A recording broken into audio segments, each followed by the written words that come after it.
আচ্ছা, তো আমরা যেটা বলছিলাম আর কি, যে ফেডারেল ফান্ড লোনসের জন্যে আমাদের অ্যামাউন্ট ইন্টু রেট সেন্সিটিভিটি ইন্ডেক্সটা হবে ইকুয়াল, যে ভ্যালুটা আসবে সেটা হবে হচ্ছে ওয়েটেড ফেডারেল ফান্ড লোনস। তারপর সিকিউরিটি হোল্ডিংসের জন্যও সেম, 50 ইন্টু 1.20, এরপরে ক্যালকুলেট করে যে ভ্যালুটা আসবে সেটা হবে ওয়েটেড সিকিউরিটি হোল্ডিংস লোনস। এভাবে এই তিনটার জন্য ফার্স্টে আমরা ওয়েটেডটা বের করব ইন্ডিভিজুয়ালি, এই তিনটার জন্যে ওয়েটেডটা বের করার পরে তারপর এই তিনটা আমরা যোগ করে দিব। তাহলে আমাদের টোটাল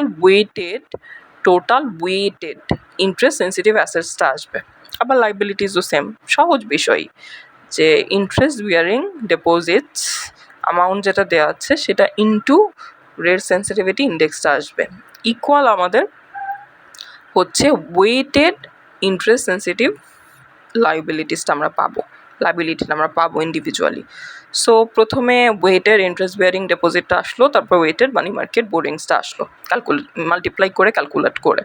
এরপর আমরা টোটালটা বের করব। টোটালটা হচ্ছে যে দুটো আসলো সে দুটো যোগ করে টোটালটা আমাদের বের হয়ে যাবে।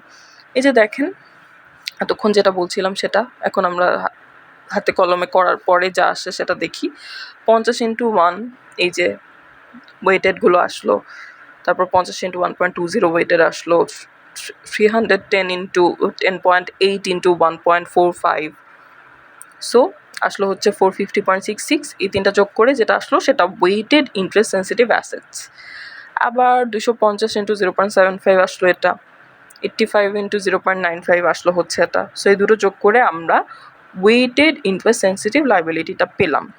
এখন আমরা ওয়েটেড ইন্টারেস্ট সেন্সিটিভ গ্যাপ বের করার জন্যে ওয়েটেড ইন্টারেস্ট সেন্সিটিভ অ্যাসেট এটা minus weighted interest sensitive liability এটা বা 268.25 মাইনাস করে যেটা পাবো সেটাই হচ্ছে ওয়েটেড ইন্টারেস্ট সেন্সিটিভ গ্যাপ, সেটা হচ্ছে 292.41। সো 9 নম্বর ম্যাথটা ছিল এতটুকুই।